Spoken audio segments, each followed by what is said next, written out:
Manitoba's largest agricultural trade show kicks off tomorrow in Brandon.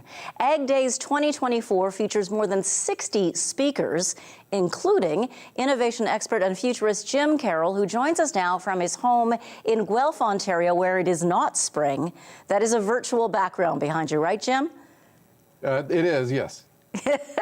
Well, you're going to make us jealous if it actually was spring there, considering how wintry it is. We're having the same deep temperatures that you are. I'm looking forward to going to Brandon in minus 25 temperatures. It's going to be a lot of fun. It will be fun. You say that farmers are true innovators. How so?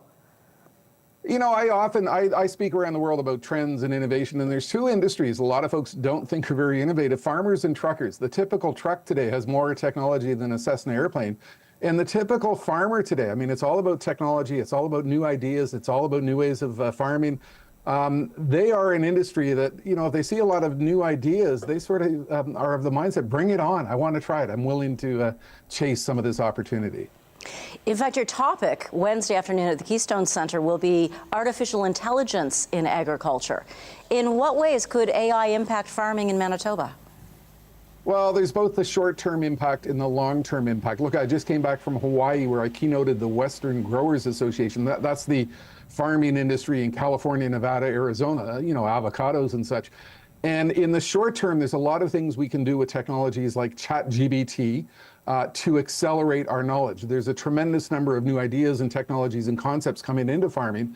So the typical farmer has to keep up to date. And tools like that really have a profound impact on how quickly we can gain new knowledge as quickly as it's emerging. The longer term impact is in things like drone technology, things we call precision farming.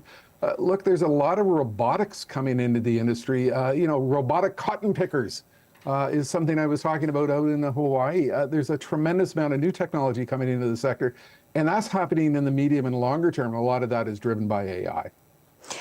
Well, of course, here we're always talking to farmers about weather, right? It seems you can never control it. It's too wet, it's too dry. How could AI help them kind of hedge their bets when it comes to our weather? There's a lot of weather models that are becoming more sophisticated all the time as a result of the general acceleration of AI. I mean, for example, this polar vortex, we ski in Ontario, and I started warning my family about 2 weeks ago that we were finally going to see this really cold weather. There's a lot of tools emerging on mobile devices. I mean, just last week, OpenAI, which is behind ChatGPT, announced the arrival of the GPT store.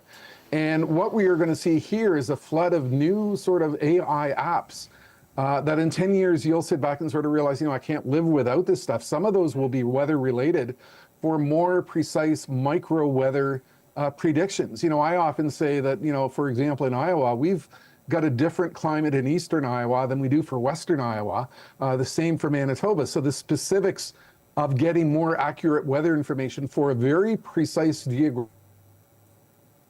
region become absolutely critical, and AI is going to help to accelerate that trend, and you'll be doing that type of thing on your phone with a lot of new AI generated apps. But Jim, what would your reaction be if I told you that huge swaths of rural and northern Manitoba still struggle to receive reliable cell service? Well, we're trying, you know, look, we're trying to bridge that divide. I mean, 20 years ago in the US, you know, I was speaking to a group called the National Rural Telecommunications group, and the whole goal is how do we get broadband throughout the community. There is a vast range of new technologies coming about. One of the most fast-moving ones is Starlink from SpaceX, which is, you know, bringing satellite communications at extremely high bandwidth to rural areas. I think we're going to see that problem being solved very rapidly through the next 2 to 5 years. Futurist Jim Carroll, enjoy AgDays in Brandon, and thanks for your time today. Thank you for having me.